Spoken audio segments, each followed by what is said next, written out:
last type, which is my favorite, and I'm happy to talk more about this in detail later, is what I call thesis fiction, in which, without getting too grandiose and making your characters total receptacles rather than living beings, there was some kind of broader argument about the world, human society, sociology, etc., that you want to articulate using your story as a vehicle for that broader theme.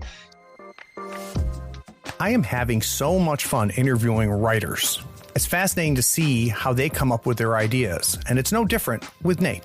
There are times when Nate's mic clips out, but the discussion is so good we had to release this episode. We talk about the joy and challenges of writing in Wyrd's world of Malifaux. We spent a good bit of time discussing the impact of understanding the history and culture of what you're writing about. For my Malifaux 10 Thunder players out there, we spent a lot of time talking about your faction. He gives some very valuable advice on how to break into the freelance writing business. And we talk about what are the real barriers and what are the barriers that writers create themselves. Anyway, we pull back the curtain. So sit back, relax, and enjoy my time with Mr. Wolf. Third Floor Wars delivers interviews, insights, and discussions about everything hitting the tabletop. Rulebooks, plastic models, dice, and cards in hand. Let the gaming begin. Tabletop games let you escape and unleash grand battles and regale epic tales of adventure with your friends. If you love gaming and learning from players, designers, experts, and creators, you are in the right place. Pull up a chair. Craig and Ray welcome you to the Third Floor and the Tabletop Talk Podcast.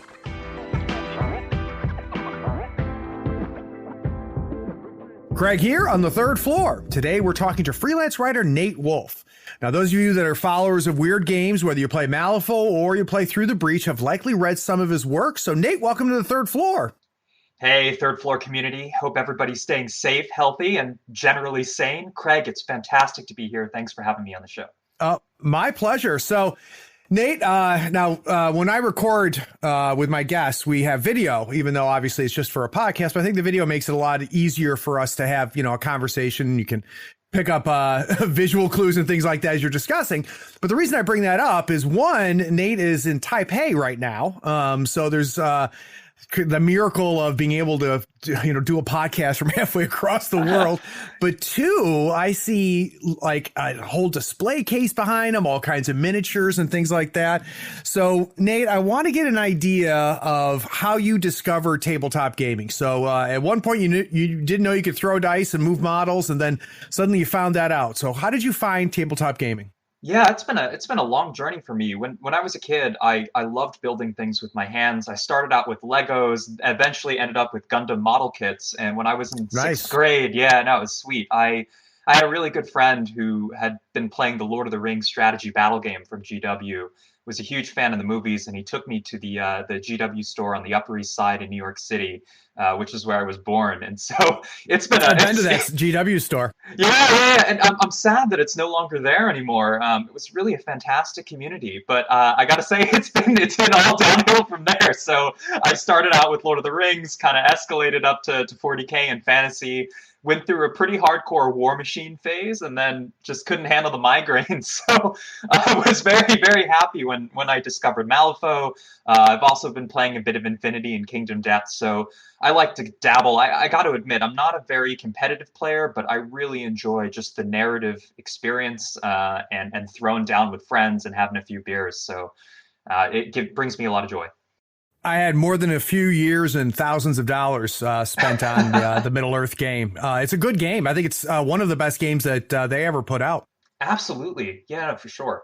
And it was funny, and I didn't know this. It was what they did is, I don't know, like early days, like back when it was just Citadel. I don't think it was even Games Workshop. Apparently, they had a Wild West mini game that they put out. And I found several years later that the Middle Earth game was a reskin of it. So if you can go, you can look on the internet. Maybe I'll put a link in the show notes. You can see the original rules, which have all of the same rules as the Middle Earth game. So they really just reskinned a Western game. But it's a good rule set. The objectives and stuff on it get kind of tedious after a little while, but the games themselves are well. You mentioned you played Warbohordes, and we had a whole episode on people migrating from War Machine over to Malifaux. Did you find yourself in that same position? I did. I have to say, I'm a huge Sigmar player. Absolutely love the Swans. Love my Tesla and my Voltaic energy. And I think it's a fantastic game system. And I had a really great group of friends that I was playing with. But I have to admit, it was nice to play something that was equally tactical and equally intense, but on a much smaller scale. And I found that, a good game of Malifaux can still take you a couple hours, especially, full 50 soul stones, you're in the zone, right? But it was nice that because something was smaller, it was easier to transport. I could play a few more games in a night with my group of friends as well. And, I still love PP. They've got great staffers, super nice. I've chatted with them at Gen Con. And I hope one day to kind of migrate back. I think part of it is also just the community. I'm out in Taipei right now, where Games Workshop is really the main game people are playing. So that's what I've been playing because it's what everybody else plays. But sure. I will get to Infernals at some point if my wallet can handle it. That's funny. Now, I have seen the models for Kingdom Death, and I've heard really good things about it, but I've never played it. So what is it that you like about Kingdom Death? What I think it does is it really nails the intensity and intimacy of a good RPG session set in a pretty dynamic survival horror universe, but it adds a board game element to it that's, frankly, it's quite complex, but it's not so complex that it's overwhelming. I think it really hits that sweet spot between fiction and reality where you don't feel like you're acting everything out, but there are a bunch of just redonkulous things that can happen to you. The game is dynamic, it is brutal, it's ruthless, and it's collaborative also. Right. And so no matter how much it punishes you, there's nothing quite like getting into that monster fight with your friends, barely coming out by the scraps of your fingernails from turn to turn, right? And it's a lengthy campaign too. It takes 25 sessions, 30 sessions to get through a full Lantern year, I think. So it's a nice way to also keep the gaming group together. And back when I was in Boston, we had a regular crew of other friends of mine come over once a week and throw down. So I do miss that. How much table space does it take? I've never got a sense. I mean, the models are good sized models, but how big is like the board and stuff for it? So this is funny, but I recently just moved into a new apartment, and as my first quote unquote adult purchase, I'm now a PhD student. I graduated from college a few years ago. I got myself a Jasper gaming table from BoardGameTables.com precisely because my current dining table could not handle the dimensions required for that game. Isn't that funny? Yeah. So it's not like a whole 4x4 thing that you would need for most war games, but the board is pretty robust. I would think it's probably 3x2, but what's crazy is there are different boards for different phases of the game, and it really saves you setup time because it can take about an hour, to set up and pack away. If you can have everything out on one table, because what you do is, you create this entire village of your survivors, right? And that in of itself requires, dozens of cards and places to replicate different areas of your settlement. And then there's the hunt track for when you're hunting the monster. And then there's the 3x2 showdown when you actually fight it, where most of the game takes place. So anyways, this is a long way of just saying, if you have everything out together, it can get quite large. So when you're doing the final battle with the monster, is there an AI built into the board game that handles that? Yeah, I think one of the most innovative things about KDM is the AI deck, in which it basically, if I'm remembering this correctly, because it's been a couple months since I played, but that represents the wounds for the monster, and so every time you hurt it, you remove a card at random from that deck, and then once all the cards are gone, you gotta hurt it one more time to finally kill it. And Uh-huh. so it does really quite react, to how much damage it takes. It limits the number of options that the monster takes, and you hope that if you can hit it in a really brutal way, you can remove multiple of the worst possible threat reactions. But the deck also has things called trap cards, which when you hurt the monster's playing dead, and you flip the trap card, and it basically means your party's really screwed for a turn. So Oh, it's that's yeah, interesting. it keeps things fun. So there's a deck that dictates the monster's moves and plays, Correct. and when you injure it, that's cool. That's a cool mechanic.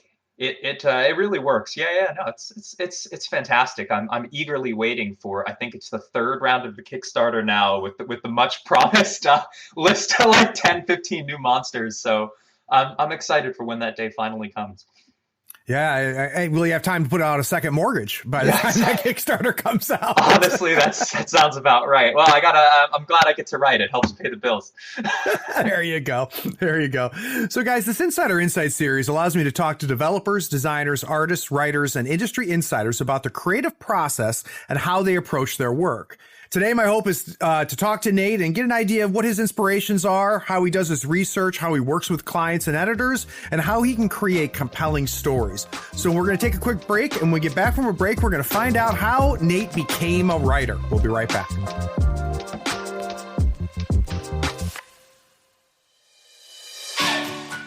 There are so many online retailers. It can be hard to find one that is trustworthy, has great prices, along with some reliable customer service. On the third floor, we love ordering our gaming goodies from Gadzooks Gaming. Their selection of terrain, miniatures, dice, custom decor, and conversion bits are curated for gamers by gamers. You'll find they have what you need and what you didn't know you needed to take your gaming fun to the next level. If you mention Third Floor Wars in the cart notes of your order, you'll also get a free gift.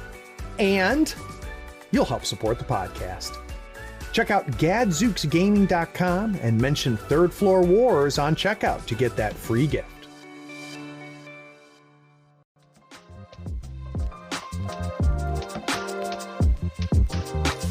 So I'm always fascinated, especially when I talk to artists and writers. We've had a couple writers on the show, Nate, and by this time, the episode with Alyssa has come out, who's does a lot of the art for Wyrd. Oh, fantastic. And yeah, it's fantastic. It's really fascinating to me because a lot of people listening have written. A lot of people listening have, drawn pictures. But at some point, for some people, it becomes more than just, doing it as a hobby. So let's go back in time, Nate. Was there a moment that you could think of when you decided, well, first, when you enjoyed writing?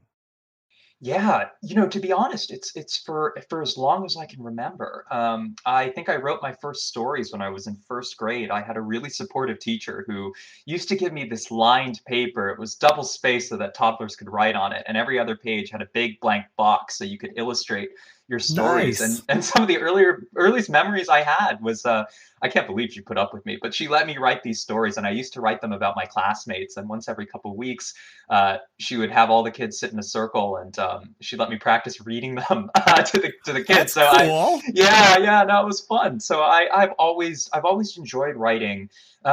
But it wasn't something I was totally engaged with, to be honest. I completely started almost on a whim when I joined the Wyrd online forums, and this must have been it's my senior year of high school, so around 2012, 2013, and discovered the great online community and of course the writing room. And so I did what most nerds did, which was I started writing fanfic right after Storm of Shadows came out.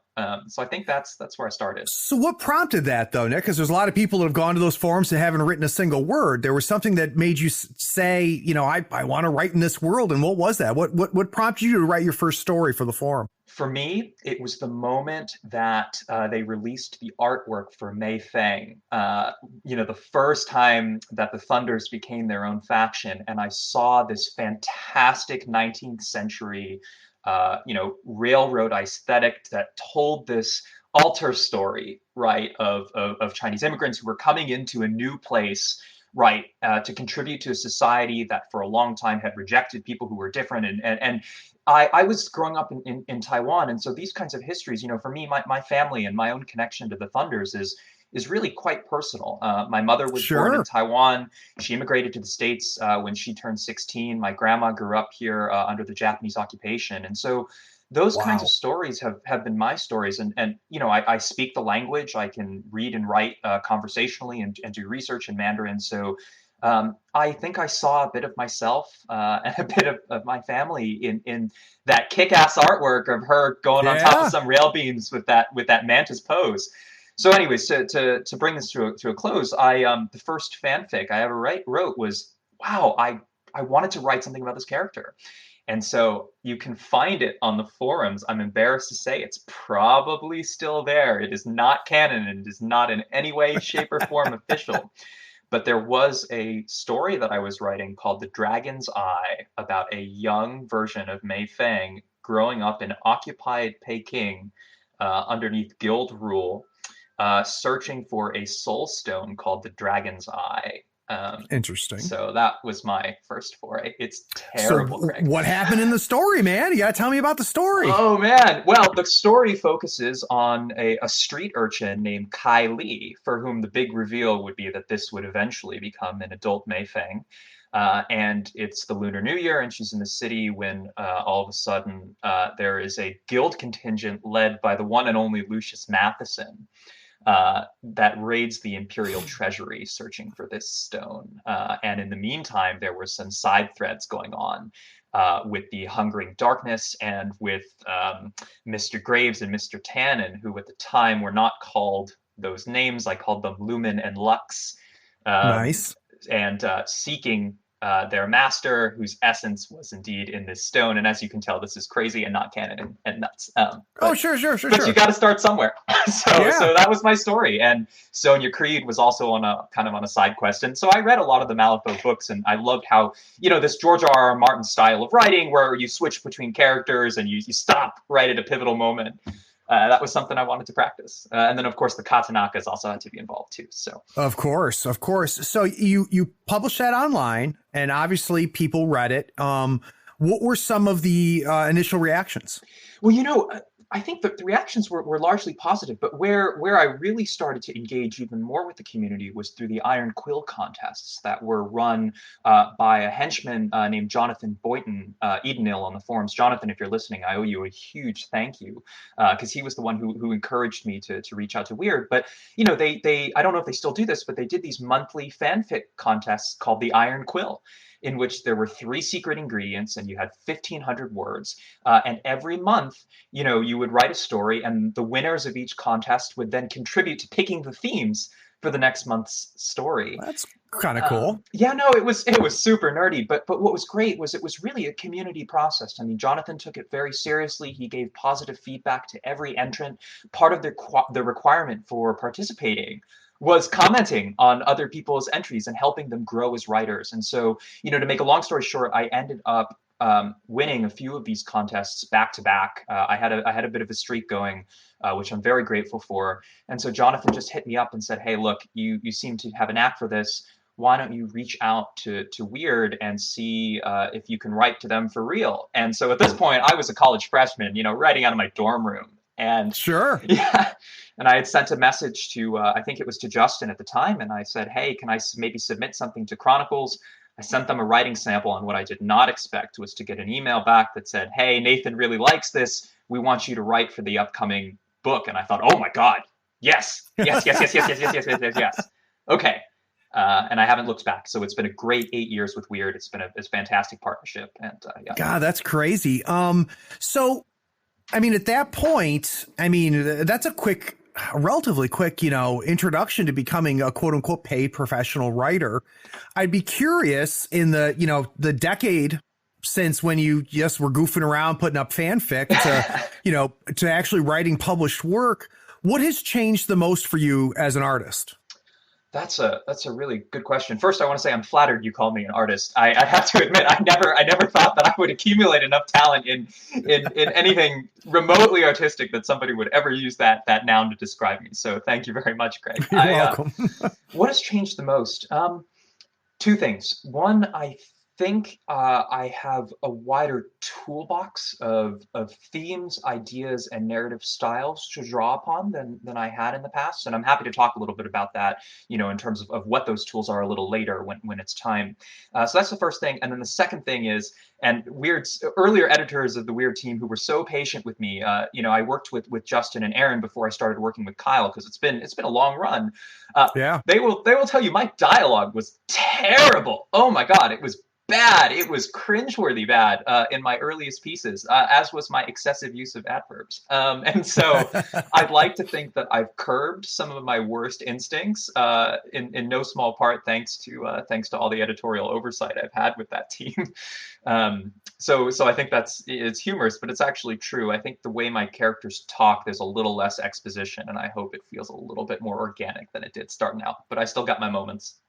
Well, and good feedback has a huge impact, right? Especially if you have the ability to absorb it and utilize it. Sometimes it's hard to, right? It's hard to take feedback and make it a tool Oh, for to sure. use. And to be fair, as a writer, right, what you hand in is very personal. And even though you have to Yeah. remember you are working with somebody's IP and that those characters have been circulating in the minds of your editors long before they are ever shared with you, but you Yep. still have a part of yourself in there. And so learning to kind of roll with the punches, not that they're ever punches, they're always constructive, right? But that takes time too.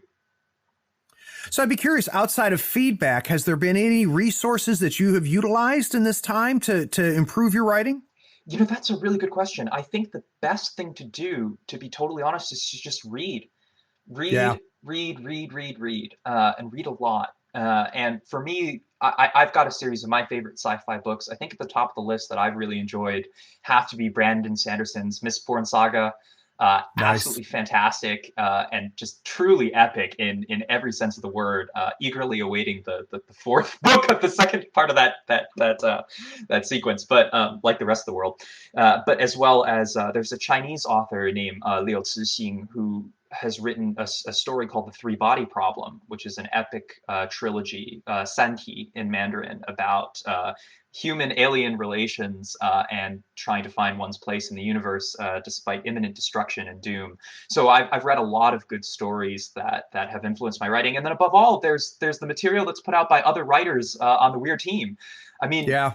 this seems like a solitary exercise, but frankly, it is a massive collaborative enterprise. I'm not the only contractor out there. I mean, Yep. Wyrd probably has at one point we had a dozen people, tossing around ideas, and so I've got all the faction books. I've read them carefully, I hope, and whenever I just want to figure out how to show rather than how to tell, or how to give a character a particular voice that's consistent with something amazing that somebody else has always written, I can always go there.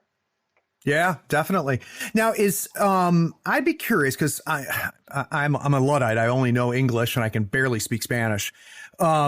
I'd be interested as somebody who digests fiction both in Mandarin as well as English.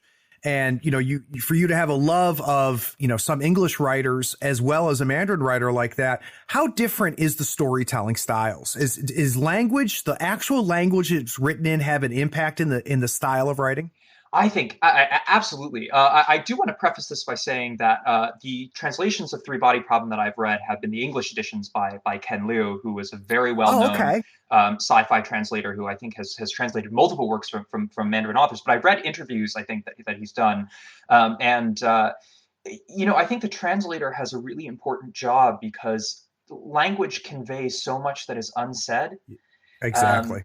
and so uh, the answer to your question is yes. Although I will say that the most interesting thing about reading fiction that comes from another culture, and particularly fiction that's on such an epic scale that also takes place in our world, but a fictional version of Yeah. it, is to think about a protagonist who comes from a background that is completely different from my own, right? In a fictional world in which it's not the United States, but it's China that is Yeah. leading the forefront, to save off an alien invasion, and that kind of perspective, I think, has been extremely valuable for me, in thinking about how I see the protagonists within the Ten Thunders and the worldview that they come from, right, versus someone from the guild. Although the last thing I will say is that, you know, language obviously has power, and I think what's fantastic about Ken Liu's translation is he really captures the subtlety and the nuance of Chinese, in the sense that there are many expressions, we call them 四字成语, meaning they're 4-character phrases, you know, that are idiomatic expressions that capture complex ideas, like you know, what is one of them, like killing the chicken to warn the dogs, or something like that, the idea of, right, having a scapegoat, or something along those lines. And I think his translations really do speak to that. So I would recommend people definitely check out Three Body Problem if they love hard science fiction. Well, but that's cool that you feel like the translations are strong, because you know, there's been more than a few times where I've talked to people that that they say, you know, I've read it in the native language, but don't bother with the translation because it's missed. It will never be the same, but that's not always a bad thing. Right. But it sounds like that this guy has done a good job of capturing a lot of that, which is very, very cool. So I had by the time we're recording this, it hasn't been released yet. I had an episode with Mari Takuda, who is another writer in the stable. And it was very interesting to talk to her about her time working with Wyrd and kind of that process. So what we're going to do is take a quick break, and we're going to go through it the same thing with Nate. I want to find out what it's like to work with the editors at Wyrd, what it's like to write in that universe, to find stories that ends up allowing you to contribute to the world itself. So we'll take a quick break. We'll be right back.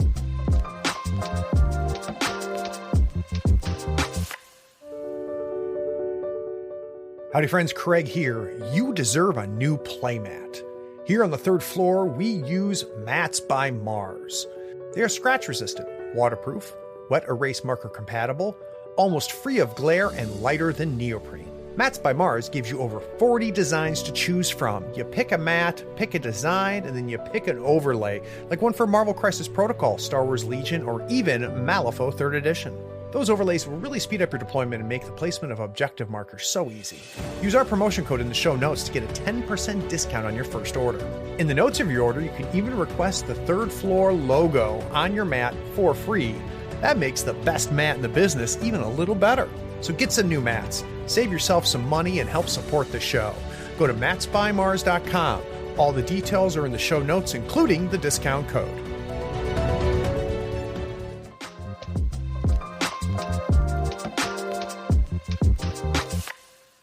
So it's one thing, Nate, to sit down and, you know, you're in a forum, you're not writing canon. You could literally do anything you want, say that Sonia Crid killed Lucius, do whatever, right? And you have that freedom. But once you're commissioned to contribute to canon, once you're commissioned to do something that's going to show up in published Wyrd books and become a part of it forever, which is a pretty crazy thing when you think about it, you have certain limitations that are put on you. So I'd like for you to go back. What was the first thing you had published for Wyrd? What was the first story? I think my first stories would have been, it was the summer of 2014, and it was the 2 of my stories that appeared in Crossroads. So it was the Lucius piece, The Portrait, and the McCabe piece, The Black Sheep. God, those are both really good stories, dude. I'm glad you enjoyed them. The Lucius piece was a good example of excessive adverbs, well, so I'm glad you bore with it. Let's talk about that. Because that's a great story. How was it presented to you? Did you pitch it to them? Did they come to you and say, "Here's what"? Like, well, I have no idea how that starts. Yeah, you know, it was my first ever series of commissions was incredibly flexible. You know, for me, stories typically start out of 3 ways. You know, the first is a straightforward linear narrative in which the editorial team will give me a specific way that they want the Malifaux universe to move forward, and they will articulate the characters that they want involved in that process, and how they, in their minds, at least envision the next chapter going. The next type of piece is a challenge piece. When you, as an artist, kind of want to try something weird, pun intended, and that has just been on your mind and you want to think about it. And then the last type, which is my favorite, and I'm happy to talk more about this in detail later, is what I call thesis fiction, in which, without getting too grandiose and making your characters total receptacles rather than living beings, there was some kind of broader argument about the world, human society, sociology, etc., that you want to articulate using your story as a vehicle for that broader theme. So the Lucius piece was a challenge piece. So when Crossroads was in the planning process, and this was maybe about 8 months before the book came out, there were no guardrails at all, actually. I mean, they basically said, look, you can't kill characters off. But other than that, stick to established canon, but really write the masters the way you want them. And I think there were about 6 or 7 of us on the team, and there were a whole host of masters, and each of us got to pick 2 or 3 of our favorites. We divvied them up. It was quite civil, actually. And the only guideline was write a story about your favorite master, which was no kidding. No, I kid you not. At least, and it was a dream come true. So the Lucius piece was an example of what I describe as a challenge piece, in which, second edition Lucius, I know he plays very different in third edition now, or maybe not so different, but right, it was all about orders and all about hidden snipers.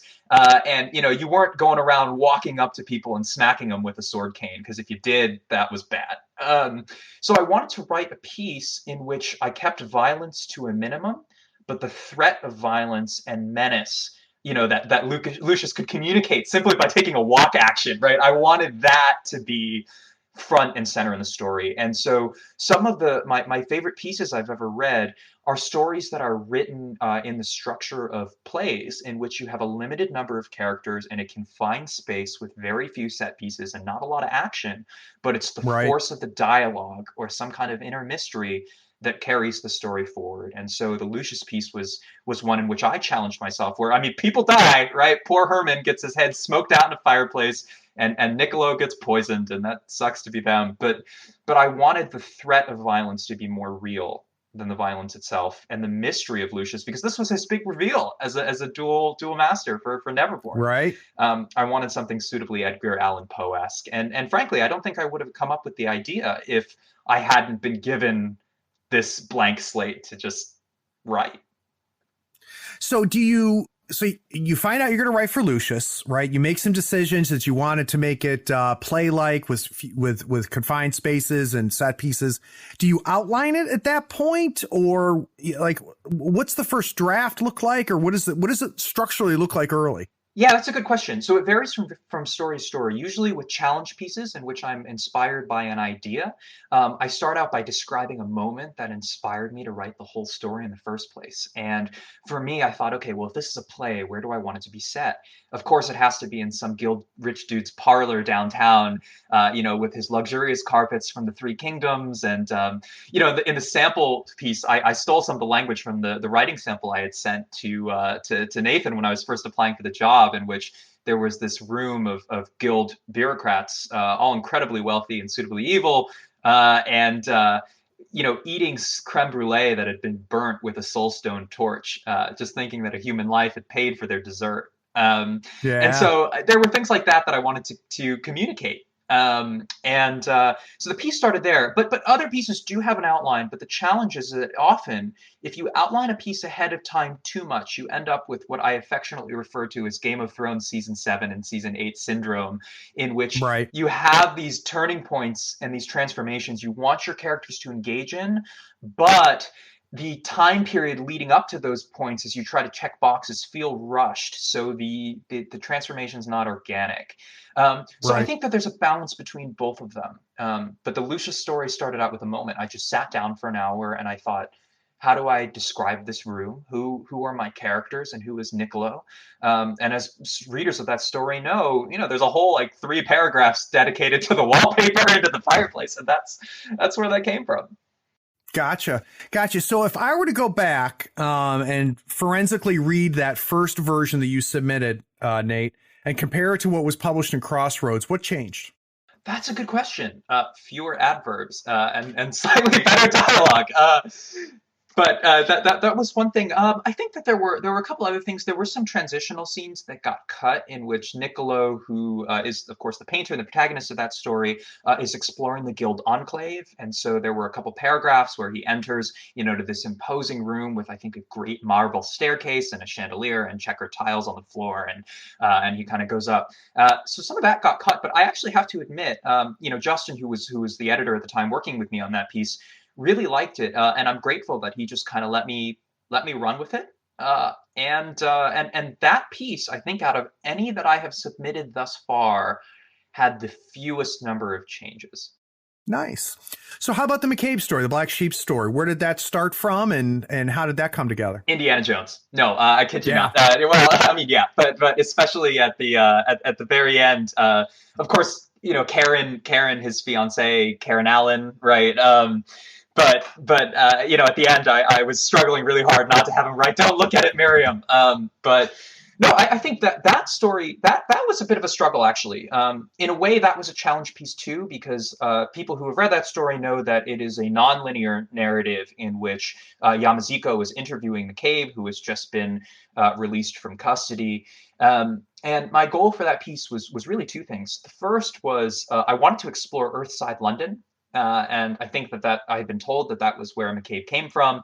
And Earthside, before The Other Side was released, was really this mysterious sphere on the fringes of our perception, right? Because the Malifaux universe was growing and changing, and it always, weirdly, Earth was the frontier that we had not touched.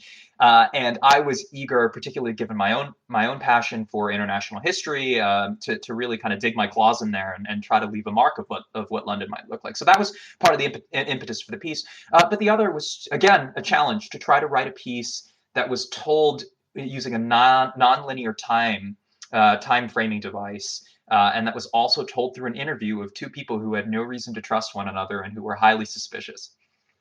Yeah. So, you write those pieces, you put them out, they become part of canon. What is the process then for you?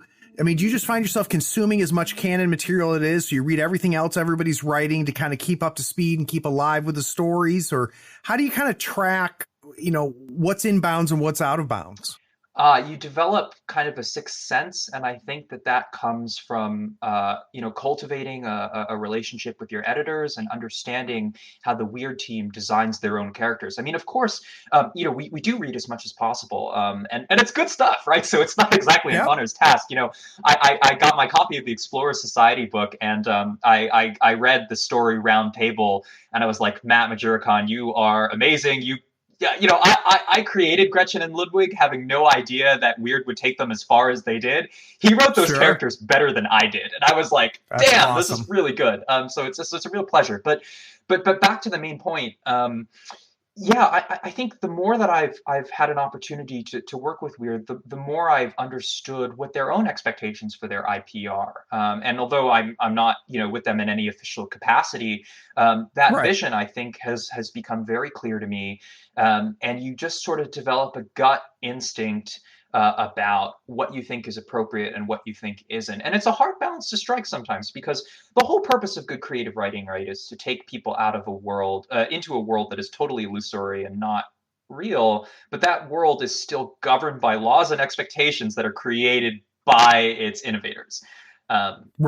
Right. There's still rules, right? There's still rules, even though it's fantastic. Yeah. And usually you have a good sense of if something's coming totally out of left field, for example, in which you have a character make a decision that seems completely at odds with something that they've done in the past. Or, I think most of our characters have extremely distinct personalities.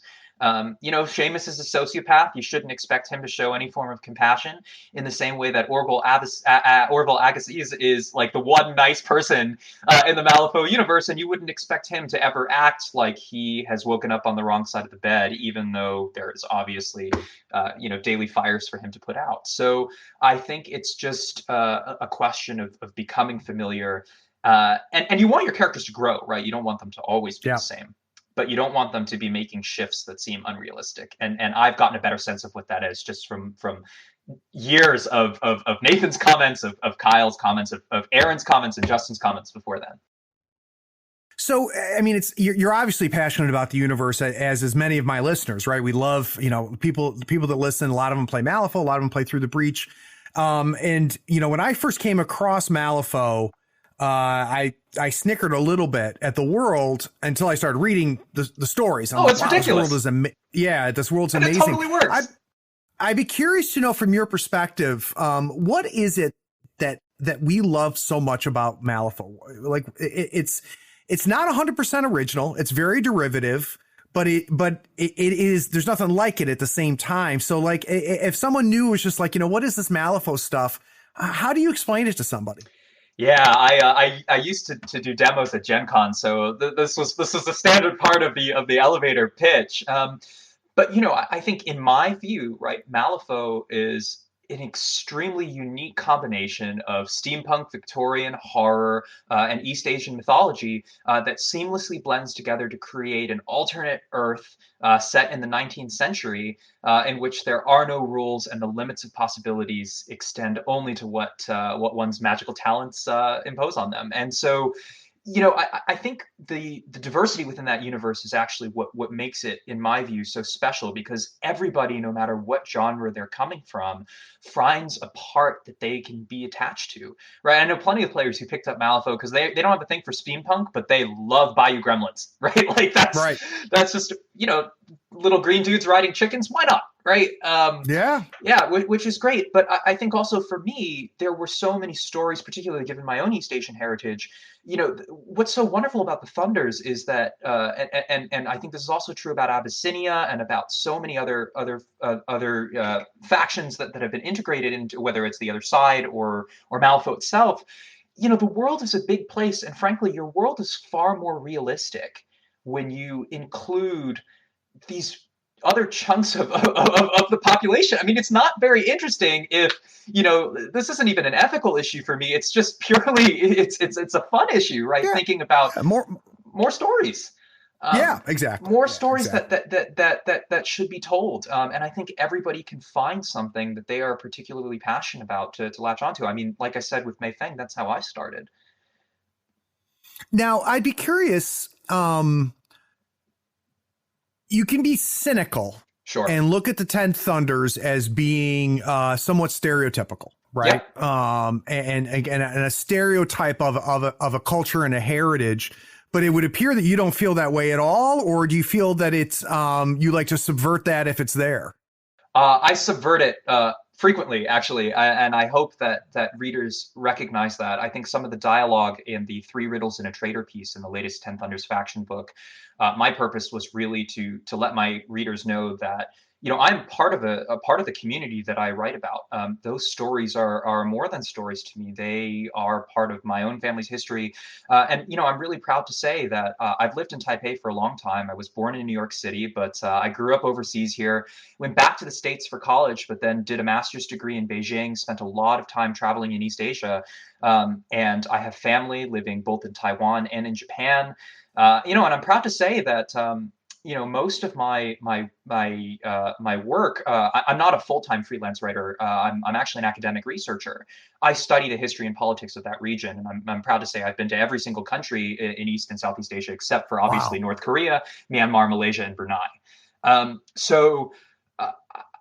There is a good faith effort, I think, on my part, and I've had several conversations with members of my community who feel really, really strongly about this. But let me say this, in terms of navigating that space and talking about the 10 Thunders as a stereotype, I think the thing you have to remember about historical fiction is you are trying to strike a balance between 2 poles on the same spectrum. And the first pole is obviously the world we live in, and then the next one is the pole of wild fantasy.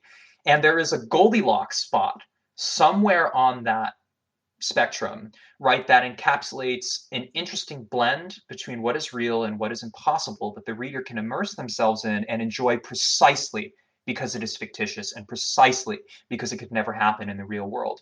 And, the challenge is that we can't divorce personal meaning from the events we experience, right? History is important. Different moments mean different things to different people.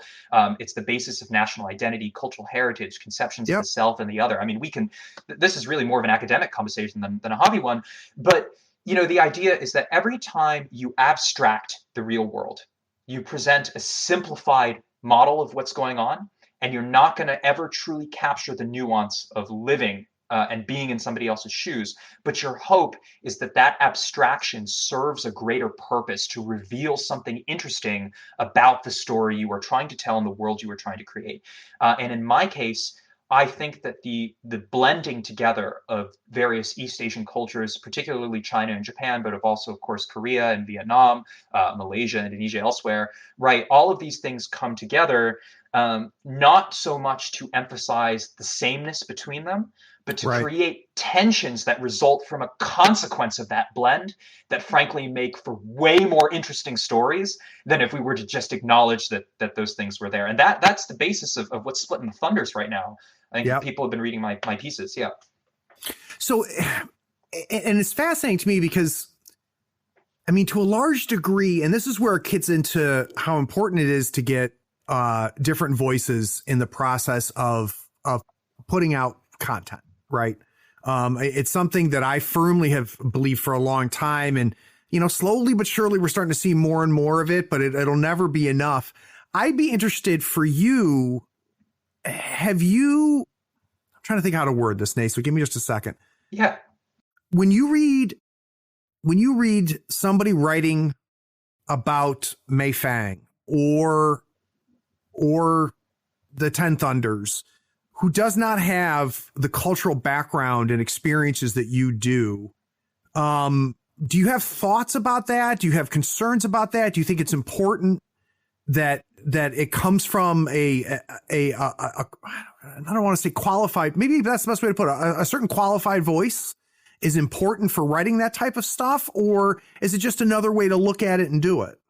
Well, that's a good question, right? Because on the one hand, and there is no easy answer, right? On the one hand, if you have somebody who isn't as familiar writing about the world, right, there are things that seem so unrealistic that they can take players out of the moment, right? And obviously, Right. that's not something that we want. But on the other hand, if it were true that we were only quote unquote allowed to write about the places that we grew up in, or research the places. I mean, I'm an academic that studies East Asia, right? Right. I was born in New York City. Does that mean that I'm any less quote unquote Asian American because I Sure. didn't move to Taiwan until I was 14? I speak the language probably better than most people who were born in the States and didn't grow up in Yeah. that. So I think that there really is a good faith effort on behalf of the editorial team to engage with the richness of the background in all of these cultures, right? Whether it's That's great. Abyssinia, whether it's what's going on with, in Sandeep's post-colonial India, which is not a space Yeah. I've explored. I don't know much about it, but I think it would be amazing to really dig into the history there of what that looks like. And so I don't feel any kind of ill will or sentiments to people writing those stories, because there's a part of me that understands that all of this just comes from one place, which is our shared love of wanting to build this universe and move it forward in a way that we think would be exciting to our community. That's Um, awesome. yeah, no, and I think what's great is that there's good communication, on the Wyrd side. When the Through the Breach Obsidian Gate book came out, which was based, on the story that I had written for Asami back with, I think it was Broken Promises. Um, they sent a copy of that to me and said, "Hey, do you want to just take a look through this and see if all of this is consistent with your understanding of the region?" And I said, "Look, I'm not Japanese. I do have many family members who live in Tokyo, who have married Japanese, speak Japanese at home, all of that. But I'm not qualified. But at the very least, let me give this a look with all of the knowledge that I've accumulated from what I've studied about Japanese history." And so there were a couple things in there, but nothing that I felt in any way how or form was in any way derogatory. It was more just like, "Oh, have you guys considered this historical event that happened in this place that might be interesting for your players, right, to try and explore this or maybe even research it on their own?" And I think the biggest restriction from that book, if I remember correctly, was the guild basically stomped all over all over East Asia in the Black Powder Wars.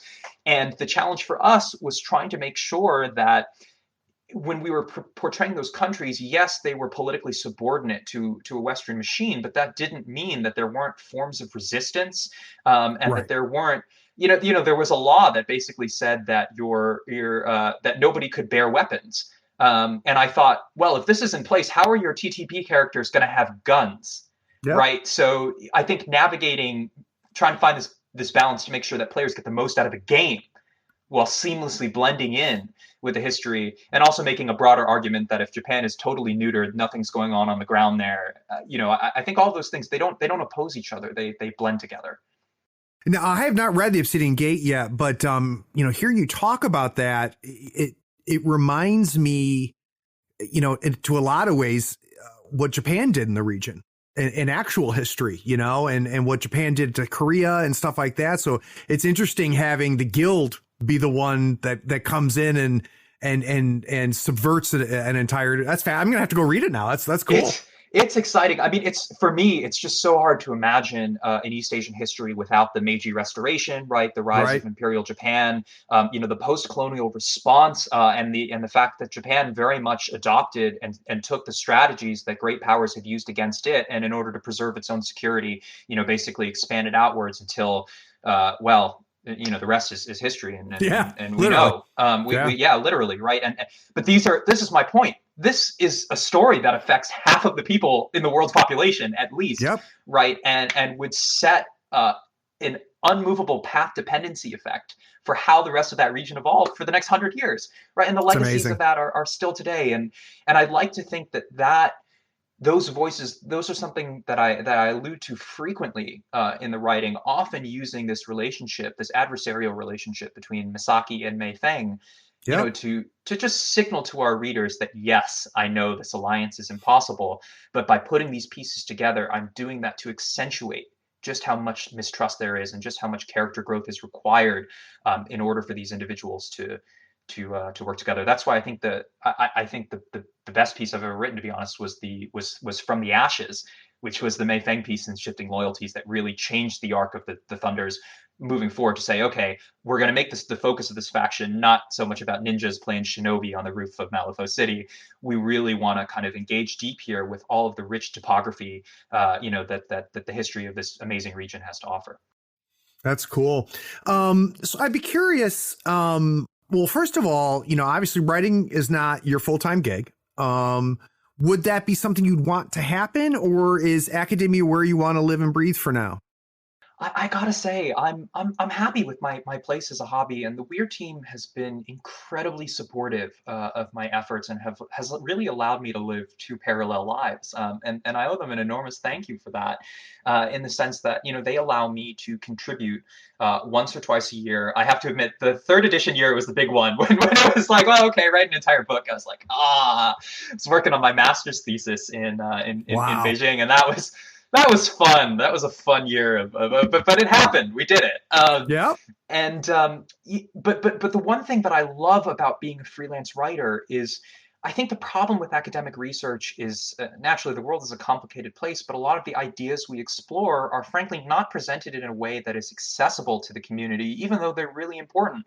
And our research is publicly funded often, right? So you would think that the things that we crank out should be useful. So I talked earlier about thesis fiction being one of the three ways that I approach a story. And I like, in some ways, as long as it's appropriate, to use my stories as a vehicle to explore some of these broader academic ideas that I've had the chance to research. The example, Yoko Hamasaki's thought experiments that she gives to Misaki, the three riddles, right? Those actually were pulled directly from an incredible book called Thinking Fast and Slow by Nobel Prize-winning economists Daniel Kahneman and Amos Tversky, and they wrote an entire book. And it's sort of a water cooler book that you can easily talk to with friends around the water cooler. That's how they describe it in the introduction, even though these two people are way too smart for their own good. Sure. I think one of them has passed away, actually, but they're the most famous cognitive scientists among them. And the book was all about how humans were intuitively bad risk takers, consistently, made bad decisions about probabilities and ignored things that were fundamentally important. So I thought, one, as a wargamer, this is great. Like, I need to totally get into this. So I'm not making stupid moves on the table. But also, I just think it's really interesting to think about how the human mind works when we're faced with taking risks and making strategic decisions. And how do Malifaux characters explore that? Well, Yoko, who is also too smart for her own good, exploits the hell out of that. Yeah. And of course, from the ashes, right? The major themes I wanted to explore there were how organized crime functions, right? Academically speaking, how do these nefarious institutions draw in ordinary people who would never imagine themselves in those positions otherwise, right? And become part of a machine and so part of it that they don't even recognize, right? Just how deeply they've come in. And then there was also the experience about coming from a state that was colonized by an outsider, forcing to completely uproot your home and everything you think you understood, to enter a dangerous new world only to realize that it is just as terrible as the one you left behind. So these were all ideas that I wanted to explore, and fiction lets me do that. Well, and the term, I like your term there about, being a thesis writing. And when you think about it, I mean, some of my favorite writers, Heinlein, Asimov, that's all they did. Yeah. Right? Oh, man. I mean, Asimov he used fiction to communicate huge ideas, and Heinlein did the same thing. And when it's done well, it's incredible. When it's done poorly, it's awful. It's a crash and burn, man. It is. Yeah. It is a fine line. Luckily, history takes care of those, and those just vanish through time. So, guys, we're going to take another break. When we get back from this break, we're recording this in mid-February, but you're probably listening to it now. It's probably late spring, early summer. So we're going to get a chance to talk with Nate about some of the stuff that's coming out and things that we're going to want to promote that you're going to want to get your hands on. So we'll be right back.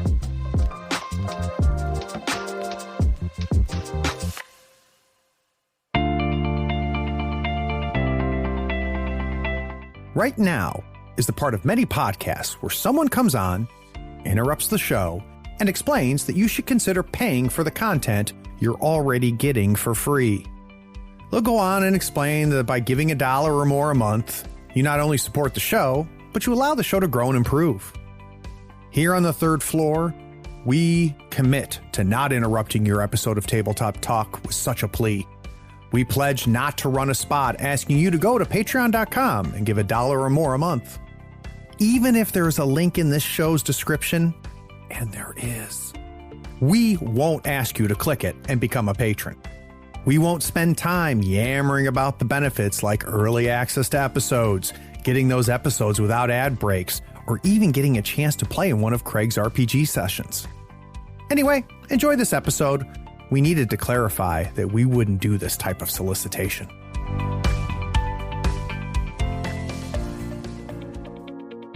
Hi, this is Brian. I started listening to Third Floor Wars for information and insight about my favorite miniatures game, Malifaux. But I also get great interviews with game writers, designers, and artists, as well as some fantastic role-playing sessions with some really great players. I've been supporting them on Patreon for 1.5 years so far, and it has been well worth it.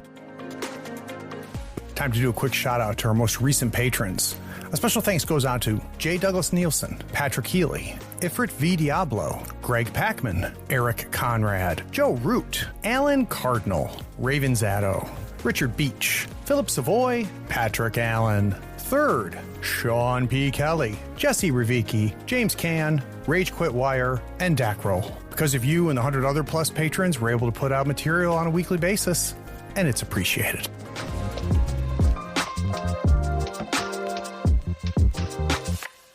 So I've got a sneaking suspicion, Nate, there's people listening, and for a lot of people, they've dreamed to do what you do, which is to have the ability to write about something that they love and have it published and be part of the world and have other people, consume it and things like that. I'd be interested to know any advice or thoughts that you have for people out there that think they might want to write and get published or have been afraid to. What are some words that we can pass along? Yeah, the first thing I want to say is that the barrier to entry is much lower than you think it is. When people typically think of a professional, right, it's somebody who has gone through a process of specialized training and that has their own standards and ethics for doing their job that accompany that process, which is a really roundabout way of saying that professionals aren't usually just defined by what they learn, but it's the process of engagement and training with others in the same field that separates them as others from members of the community and non-professionals. And the honest truth is, that is not true, at least in my experience, for writing. I didn't go to school to learn how to write, and I really don't think that this standard definition kind of applies. I think that paradoxically, my quote unquote profession is creating something universal that is meaningful to everyone, regardless of their background, which is a good story. So, keeping that in mind, it's not like becoming a doctor or a lawyer or an accountant, right? There is not an institutionalized sort of barrier to entry here. The only thing stopping you is yourself. So that's the first thing I would say. I had Dennis Detwiller on the show, the guy who contributed and created Delta Green, and nice. he made a big point in talking about that, that the excuses are over. And what he said, he goes, if you want to create, if you want to write, and you are not out there getting your stuff read, that's on you. At this point, it's on you, because the barriers that used to be in place, the gatekeeping that used to be in place, don't exist anymore. And he was very frustrated hearing people make up excuses, because of this, I can't get my work read, and, I can't get my foot in the door. And Dennis was very frank. He said, like, look, no, it's on you. At this point, if you can't get your stuff out there and read, then either you don't deserve to be read or you're not trying. I think it's tough love, but I think it's really true. I think Dennis nailed it, in the sense that the skills required for being a good freelance writer, I think they pretty much apply to anybody who wants to be professionally successful, right? You have to innovate by writing good stories and getting used to having a product, right, that people want to enjoy. And you have to start thinking of your writing not just as a hobby and as something you enjoy doing at a coffee shop, which I do very much, to be clear, but it is an extension of your professional capability to impact the world around you for a cause that you believe in. So that's the first thing. I think the second thing to keep in mind is that you have to show initiative and be persistent, right? Engage with IPs, find out who's hiring, do searches. Networking is always a funny buzzword to me, because I always believe that the best relationships emerge when you're not really trying to make them, right? Because nobody wants to talk to you if you're just calculating. But what is lovely is, go to events, meet writers, talk to game designers, people from companies. There are so many startup gaming industries now that people, I think, would be very happy to have a qualified writer who's willing to work from home on their schedule at a flexible time, right, to submit material. So being familiar with that IP. And then the last piece of advice that I would give to people in general is, it's hard to see what an industry looks like from the outside until you're actually part of it. So it's almost unfair in some ways. It is still hard to start up. There aren't as many barriers, but they're still there. But the one thing is, at the end of the day, as a freelance writer, you are there for your client, right? Their deadlines are your deadlines. It is your job to execute their vision to the best of your ability. And it is on you to communicate, when things are running late with Wyrd. I'm so lucky that, as long as I send an email a couple of weeks in advance instead of the night before, just saying, hey, look, my other job's got me nailed to the wall right now and I need a bit more space, the response I get more often than not. In fact, they've never said no. It's totally fine. Thanks for letting us know. And we can. But that's a trust, Nate, that you've built up with them, right? I mean, if you were somebody who they couldn't rely on, the response would be a lot different.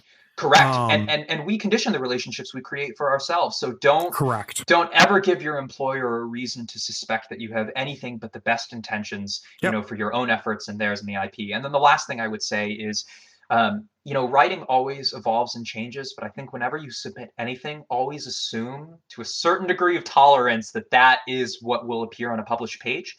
I think your editors, particularly, the Wyrd team is fantastic, and they have given some of the best copy edits, and they catch my typos all the time. But the real editorial discussions that they want to be having with me are not, why did you use this word, or can you fix this parallelism? It's, let's think about how this character reacts in this situation, right? How they grow, how we can make this scene more exciting, or emphasize this particular theme, or tone down this other one, right? They're not going to be conversations about subject-verb agreement and word choice. That's not fun. So, and God, poor Kyle, just like Aaron and Justin for him, his first line of defense for all of my drafts. And so I'm sure he's waded his way through plenty of crappy dialogue and mistakes. But by and large, the conversations that we get to have, the brainstorm conversations we have, are really, really about character development and about arc. And you want to make this as fun for your editors as it is for you. So I think taking that spirit, and then if I can say one final thing, which is that while I do believe that there is such thing as objectively good and objectively bad writing, you're still handing in a product that incorporates subjectivity, and you need to Sure. be prepared for disappointment, Yep. because you can have written a piece beautifully, right? But maybe it just doesn't reflect the spirit of the character of the moment. And when the Yep. design team, have been working on these characters for months and have a very clear vision of how they want them to play on the tabletop, it's totally fine, that things don't work out. Just be prepared to do the work and to bounce back on the rebound and come up with something the next time around, that more closely reflects that vision, because you have no frame of reference for what your client expects until you've handed in something as proof of concept. I totally agree. And I'll tell you, Nate, as I've been doing these insider insights, and just talking to so many different creators and so many different aspects that create different stuff, whether it be writing, art, design, the one theme that keeps coming up is you've got to do the work. Yep. It's not a function of talent. Nobody is born to write. No one is born to design. No one is born to draw. It takes work, and it takes the ability to do the work, criticize yourself, absorb the criticisms of others, realize that you're never as good as you think you are, but you're also never as bad as you think you are Right. either. There's a flip side to that. Yeah. And doing the work, which I think is fantastic. No, and that's the thing that I think a lot of people actually don't realize about the process is by the time they're picking a book up at Gen Con and opening it for the first time and reading those paragraphs in a story, it can take an entire day just to crank out, a couple paragraphs, maybe even 1,000 or 2,000 words, Yeah. right? But you get fatigued, you get tired. The writing gets progressively worse as you push to the deadline. So I think it's important to take breaks, do whatever you can. I like categorizing my projects into different kind of typologies, not because they're really that different or mutually exclusive or exhausting, but just because switching, at least makes me think that I'm engaged with Sure. something different. And they also, I think a lot of people don't feel the uncertainty that one experiences when they are submitting something to their editor for the first time, and waiting for feedback. But these things really, they're like plants, man. You got to water them and cultivate them, and it takes countless hours just to write a page, and even longer to edit. And that time is not just time in front of the keyboard. And that's another thing that I don't want to say they don't understand. A lot of people don't realize how much creating happens between the spaces. The time that you're not typing, the time that you're not sitting with a notebook, when you're doing one thing and thinking about another, and things boil and simmer in the back of your head. And the creative process is a fascinating process. And of course, there's a million books written about it. So. Oh man, I can't tell you the number of ideas I've thought about how to move stories forward, or even academic papers while I'm on a run or in the shower. But on the note of the creative process too, the one thing I didn't mention that I want to highlight, which I think is really important, is just this is truly a collaborative exercise, in the sense that, the amazing thing about Malifaux is it's now extended into this sort of MCU, a Malifaux cinematic universe, right? In which we now have so many people contributing to this great IP. And I've never felt like I've ever been alone in this process. I think That's even great. when we started out editing the work for Crossroads, we authors were swapping drafts with each other. We were giving feedback. For the other side, I had an email thread with Matt Farrer that hit I think 100 emails and blew up my Gmail. I couldn't load it. And then of course there's the editorial team themselves. Usually, especially when we're talking about those linear narratives where Wyrd has a pretty set idea of how they want the story to move forward, it's still, even though it seems like it's more hands-off, it's a lot more flexible than you think it is. And a lot of those ideas are generated in these kind of jam sessions where, recently I was on Zoom with Nathan, Kyle, and Matt, and we just talked for 2 hours, just throwing ideas. And I don't want to be trite, but it was like making music. It was this sort of chorus of what ifs, what ifs, what ifs. It was like jazz, right? You follow the threads. And so, I've never felt like, this is something I've ever had to tackle on my own. And a lot of the other writers too, we support each other even when we don't realize it. We draw on each other's characters all the time, random mooks that appear in stories who are not playable characters and masters. In my view, the most flattering thing you can do to another writer is to take a random mook that's kind of fun and that they've created, but then somehow expand on that person and make them even better and more interesting than they originally were. And Matt did that with Gretchen and Ludwig and took them to new heights. The lawyer Birmingham from the Lucius story appeared in the Collodi piece. I didn't think I'd ever see him again. That's so cool. So I hope to those authors too who have been so supportive of me that I can do the same for them, and that I have read your work carefully. I'm reading, and I want to give you guys those same moments of joy that you've given me. So, what have you done recently, or what's coming out, Nate, that you're excited about? Well, I unfortunately have been given explicit instructions to remain tight-lipped about my latest project, but there is another project, and I think I am allowed to say that I am really, really excited about it. I think it's the most exciting thing that I've written, and obviously, the past year has been extremely challenging for this community, especially when we can't all be together. And Craig, Third Floor Wars has been a really important part of keeping people connected right through segments like this. So thanks for all of your contributions there. The Malifaux universe, though, is moving forward, right? I mean, Great. I am in weekly, if not daily, correspondence with the team, and we will continue to crank things out. Although I will say that if people want to learn a little bit more about the Malifaux world and about the pieces that I've written, you can find everything, and I mean literally everything, on DriveThruRPG. Yeah. If you just type Malifaux into the search box, it will display all of the books in chronological order, starting with 1.5 all the way up through 2nd edition. I'm proud to say that I authored all 3 stories in the 10 Thunders 3rd edition faction book. So check that out. We have the Breachside broadcast, which is a completely free. It's hundreds of hours of free entertainment at this point, of all of our stories, narrated with professional voice actors. That's quite a kick too, seeing your own character, somebody read back your own stories to you. I love it. I bet. I highly recommend episodes 83 and 84, which are the From the Ashes recording, and that is kind of the quintessential introduction to the 10 Thunders. So there's lots to enjoy there. Now, have you had a chance to play through the Breach? You know what? I'm embarrassed to say I have not. I wish shame. I know. I need to get a session. And I have no excuses now that we have Zoom, right? I was in a D&D group with a couple of good friends I had met in London, and we're trying to get it going again. But I will try and make space for this. All right, so I'm going to try to do, Nate, is I'm going to get you in touch with 2 people that I know running through the Breach. Oh, fabulous! And I'll get a little handshake going, because I think that you would thoroughly enjoy, as a writer, playing in that world as a character actively. I think you'd enjoy it.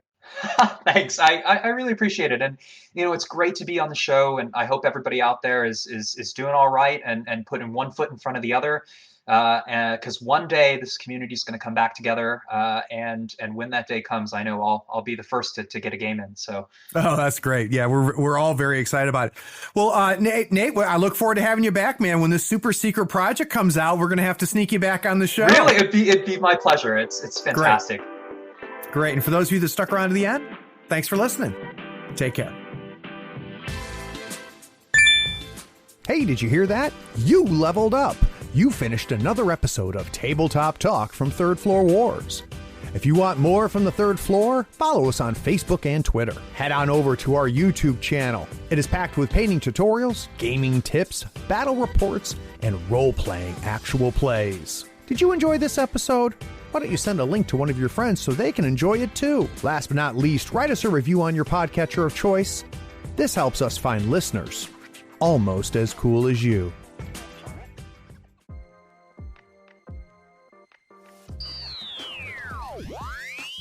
So we ended up kind of mixing the 2 segments there, if you're all right with that, because I think they kind of melded close with each other. Yeah, no, I think it's great. If you like, I thought about a couple things that maybe people interested in getting into this industry might want to know. Let's start there.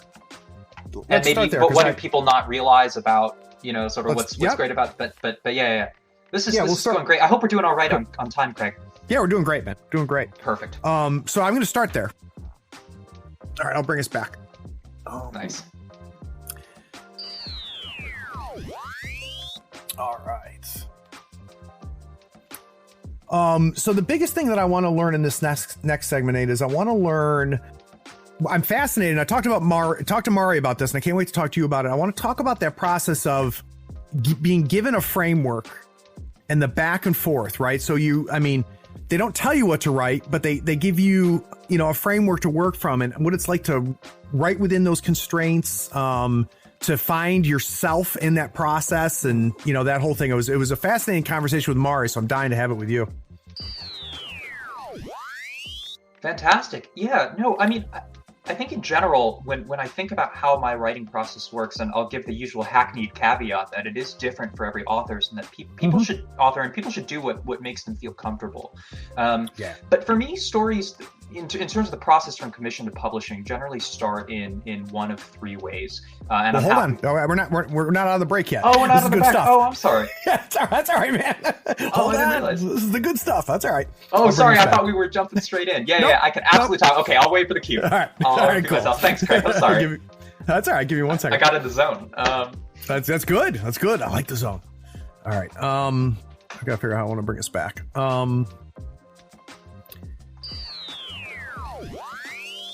All right, that was good, my friend. Craig, this is so much fun. Thank you. I'm glad, brother. This is fun. It's easy. Well, and I appreciate the energy you bring as well. I was watching the episode you did with Matt and Kyle to kind of get myself in the headspace for this interview, and oh my God, you guys had a great dynamic going on. Because the thing about podcasts, so the host's not into it. It's kind of yeah. No, so I agree. It helps to have good guests, though. I mean, both of them are good guys. They're fantastic. Kyle opened up a whole freaking Pandora's box. Pandora's box with freaking Blades in the Dark, man. He got me pushed. He's the one that pushed me to pick it up, and now I can't stop talking to people about it. It's such a great game. All right, so I'll bring us back, and we're just gonna kind of walk through how you became a writer. How's that sound? Let's do it. All right. Craig here on the third floor. Today we are talking to freelance writer Nate Wolf. Now, listeners that play Malifaux or Through the Breach likely have read some of his work by Wyrd Games. He's done a lot of different things. F that up. Let's do that all again.